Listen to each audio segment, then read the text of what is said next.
ये जो पब्लिक है ये सब जानती है, पब्लिक है, ये जो पब्लिक है ये सब जानती है। তোমার কোনটা পছন্দ, মানে কোনটা প্রেফারেন্স, লাভ ম্যারেজ আর অ্যারেঞ্জ ম্যারেজ? এখনকার জেনারেশনে অফকোর্স লাভ ম্যারেজ। কেন? নিউজে সবাই দেখতে পাচ্ছি আমরা, তো ওটার এক্সপ্লেন করার থেকে এভরিবডি নোজ কেন। অ্যান্ড অ্যাকচুয়ালি লাভ ম্যারেজে you know the person well before you start living with him or her, তো ওটা একটা মেইন রিজন। ডিফারেন্সেস হোক, লাইকস হোক, তুমি আগের থেকে জানতে পারছো যে কী পছন্দ কী না পছন্দ। অ্যারেঞ্জ ম্যারেজে হ্যাঁ, অ্যারেঞ্জ ম্যারেজে হয় একটু টাইম লাগে আর কি, তো এটাই। আর কিছু কিছু অ্যারেঞ্জ ম্যারেজ ফোর্সড ম্যারেজও হয়ে যায়, যেটার জন্যে অপোজিট পার্টনার মানে যে থাকে তার উল্টে আরও বেশি অসুবিধা হয়, তো সেই জন্যে। ওকে, According to me, love marriage is better because actually there we know the other person right away, and in today's world we are seeing a lot of like mishaps happening here and there. So basically it's very required that you know the other one better rather than the family, so that in every worse or good situation he'll there with you. Obviously love marriage. কেন? First of all for me আমার মনে হয় ম্যারেজটা আজকের টাইমে I guess খুব বড় একটা like decision সবার লাইফে, বিকজ নট অনলি তোমার লাইফে এটা একটা লাইক ইম্পর্টেন্স, বা ধরো তোমার লাইফটা পুরো চেঞ্জ, তোমার ফ্যামিলিরও চেঞ্জ করে। So marriage is a very big thing for me. तो दोनों के अपने लव करने के कंडीशंस होते हैं, like in arrange marriage we need to understand the people first. पहले तो फैमिली एंड ऑल को कनेक्ट करो, then we will connect. But love marriage में क्या होता है ना कि easy to go, understanding already रहेगा। प्लस बेसिकली किसी भी मैरिज के लिए अंडरस्टैंडिंग बहुत ज़रूरी है, और वो रहा तो शादी तो टिकने वाली है भाई 7 जन्मों।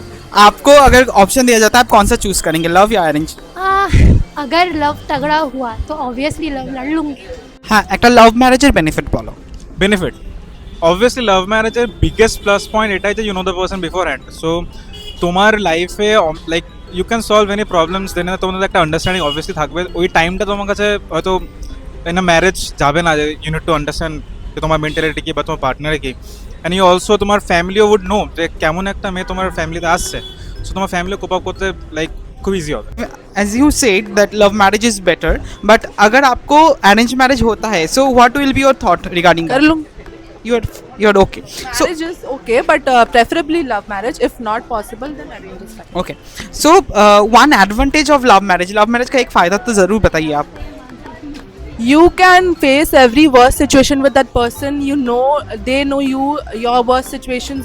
You know them, their worst situations. So you can face everything with them without any thoughts, second thoughts in your mind that will you be judged or something like that. So that is the best thing according to me. भाई basically understanding वो बहुत ज़रूरी है। और क्या होता है ना, लव मैरिज में आपको ना जानना नहीं पड़ता है इंसान को, आप पहले से जानते हो। और लोग 1-2 महीने में तो लव मैरिज नहीं करने का सोचते हैं, उन टाइम स्पेंड करते हैं, उनके लाइक्स डिसलाइक्स हैबिट्स। तो मुझे ऐसा लगता है, बाकियों का नहीं मालूम, अंडरस्टैंडिंग है तो झगड़ा नहीं होना चाहिए, और रहा बात झगड़ा हुआ तो हो जाएगा शाम तक Manageable. Yes, yes. Okay. আমার জন্য এটাই যেটা বললাম, যে আগের থেকে we know the person, likes dislikes সব কিছু আমরা জানি, সেই হিসেবে হয়তো মানে নেক্সট লাইফটা নিজেকে জানার থেকেও বেশি আমরা আরও অন্য কিছুতে এক্সপ্লোর করতে পারবো। Disadvantage of a arranged marriage, of an arranged marriage?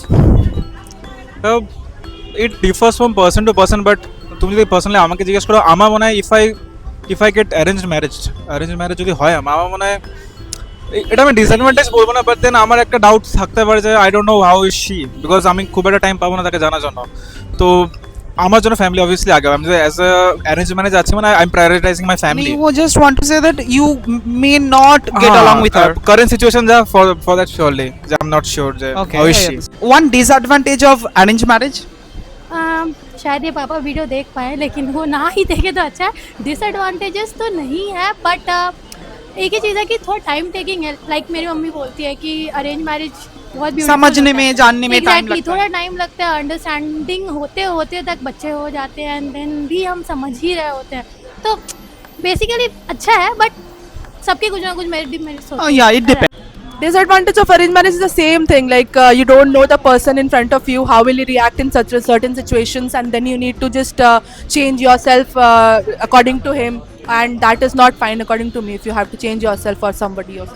Arrange marriage সব থেকে বড় ডিসঅ্যাডভান্টেজ লাগে যে ওয়েন ইউ আগের থেকেই নো দি পার্সন, তো কোথাও একটা লেস ইন্টারেস্ট হওয়া, মানে ওই মোনোটনি ব্যাপারটা চলে আসে, যেটা অ্যারেঞ্জ ম্যারেজে হয়তো আসে না, সেই ইন্টারেস্টটা তখনও থাকে, তো এটা একটা ডিসঅ্যাডভান্টেজ। ওকে, সো আমি একটা জিনিস জিজ্ঞাসা করতে চাই, আমাদের আগের জেনারেশন মানে আমাদের মা বাবা বা তোমার মা বাবা এনাদের জেনারেশন, ওই সময় কি অ্যারেঞ্জ ম্যারেজে অনেক বেশি কম্প্রোমাইজ হতো? অনেকটাই বেশি কম্প্রোমাইজ হতো আমার মনে হয়। মেলদের নিশ্চয়ই হয়তো হতো, বাট ফিমেলসদের আমার মনে হয় যে আরও অনেক বেশি হতো হয়তো, কারণ ওদের ফ্যামিলি, যেটা সবাই জানি নর্মালি, একটা বাড়ি ছেড়ে আরেকটা বাড়িতে আসা, when you don't know the person, completely a different person, তুমি অ্যারেঞ্জ ম্যারেজ করছো, মানুষটাকে জানছো না, একটা ফিমেল এসে টোটালি মানে গোটা এনভায়রনমেন্ট ওর চেঞ্জ হয়ে যাচ্ছে, and she has to stay there, liver like একটা নিউ একটা লাইফ ওখানে ওকে স্টার্ট করতে হচ্ছে, তো ওটা তো হতোই। और आजकल क्या मतलब लव मैरिज जो लोग करते हैं उसमें क्या ज़्यादा डिवोर्स हो रहा है? That is not the case. Love हो या अरेंज और डिवोर्स अगर होना हो किसी में होगा, नहीं होना होगा किसी में। ओके, सो अगर आप पब्लिक को कुछ बोलना चाहते हैं तो रिगार्डिंग मैरिज क्या बोलना चाहेंगे आप? Just that stick by your partner. If you are in love, stick by your partner. Please stick by them and marry each other, because that is very rare that what we get in today's world. And if not, then it's okay, but just don't hurt the other person. हाँ देखिए, अगर आप लोग news देख रहे होंगे तो लोग फ्रिज में भी पाए जा रहे हैं और लोग ड्रम्स में भी पाए जा रहे हैं, तो वही गोल एक सर्कल अंडरस्टैंडिंग, उसके बाद डिपेंडिंग होना एक दूसरे पे, तो पार्टनर्स को एक दूसरे पे ध्यान देना चाहिए, नो मैटर लोग क्या बोले पे नहीं जाना चाहिए। तो आई डोंट थिंक सो कि ये मैटर करता है। इफ़ दो कपल्स एक दूसरे के साथ, वो अरेंज हो या लव हो, कंफर्टेबल है, तो आई डोंट थिंक सो झगड़ा हो या समथिंग हो कुछ मैटर करता है। এটা অ্যারেঞ্জ ম্যারেজও হতে পারে, লাভ ম্যারেজও হতে পারে এখন, তো এটা এটা এটা এটা কোনো মানে ভাঙার হলে এমনিই ভাঙবে, এমনিতেও ভাববে, এমনিতেও ভাববে। দেখো, divorce totally depends person to person. আমি দেখেছি আমার parents arrange marriage and her parents love marriage, so it depends from person to person. কাউকে ব্লেম করা যাবে না যে অ্যারেঞ্জ ম্যারেজ জন্য বেশি হচ্ছে, বাট এটার জন্য ইটস অ্যাবাউট চয়েসেস।